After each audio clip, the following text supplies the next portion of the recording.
മലയാളത്തിന്റെ most violent movie എന്ന ലേബലിൽ തിയേറ്ററിലെത്തിയ Marco ഇപ്പോൾ വലിയ വിജയം കൊയ്ത് മുൻപോട്ട് പോവുകയാണ്. ഇന്നലെ ഞായറാഴ്ച ബോക്സ് ഓഫീസിൽ വമ്പൻ കളക്ഷൻ രേഖപ്പെടുത്തിയപ്പോൾ മാർക്കോ ഡേ 3യുടെ ഓവറോൾ ബോക്സ് ഓഫീസ് കളക്ഷനാണ് ഇന്നത്തെ വീഡിയോയിലൂടെ നിങ്ങളുമായി പങ്കുവയ്ക്കുന്നത്.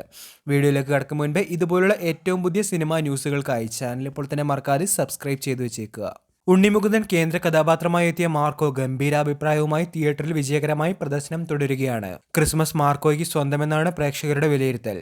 ഗംഭീര ആക്ഷനും ഉണ്ണിമുകുന്ദന്റെ മിന്നുന്ന പ്രകടനവുമാണ് ചിത്രത്തെ ഹൈലൈറ്റായി പറയുന്നത്.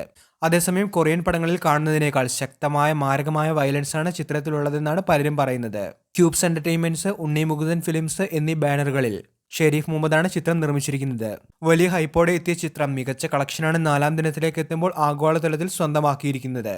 3ാം ദിനം അവസാനിച്ചപ്പോൾ ആഗോളതലത്തിൽ 21 കോടി രൂപ നേടി ബോക്സ് ഓഫീസിൽ കുതിക്കുകയാണ് മാർക്കോ. കേരളത്തിൽ നിന്ന് മികച്ച കളക്ഷനാണ് മാർക്കോയ്ക്ക് ലഭിക്കുന്നത്.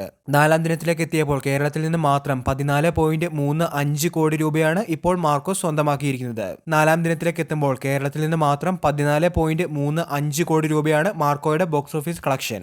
ഇന്നലെ ഞായറാഴ്ച കേരളത്തിൽ നിന്ന് 5.43 കോടി രൂപയാണ് 3ാം ദിനത്തിൽ മാത്രം മാർക്കോ നേടിയത്. സാക്നിൽക്കിന്റെ കണക്ക് പ്രകാരം 14.93 കോടി രൂപയാണ് മാർക്കോയുടെ ഇന്നലത്തെ ഗ്ലോബൽ ബോക്സ് ഓഫീസ് കളക്ഷൻ. സിനിമയുടെ കുതിപ്പ് തുടർന്നാൽ ഉണ്ണിമുകുന്ദന്റെ കരിയറിലെ ആദ്യ 100 കോടി ചിത്രമാകും മാർക്കോ എന്നാണ് അനലിസ്റ്റുകളുടെ വിലയിരുത്തൽ. 2 മണിക്കൂർ 25 മിനിറ്റാണ് സിനിമയുടെ ദൈർഘ്യം. സിനിമ കണ്ടിറങ്ങിയ പ്രമുഖ താരങ്ങൾ ഉൾപ്പെടെ മികച്ച അഭിപ്രായങ്ങളും പ്രതികരണങ്ങളുമായി രംഗത്തെത്തുന്നുണ്ട്. അപ്പോൾ വീഡിയോ അവസാനിക്കുന്നു. ഏറ്റവും പുതിയ സിനിമ അപ്ഡേറ്റുകൾക്കായി ചാനൽ ഇപ്പോൾ തന്നെ മറക്കാതെ സബ്സ്ക്രൈബ് ചെയ്തു വെച്ചേക്കുക.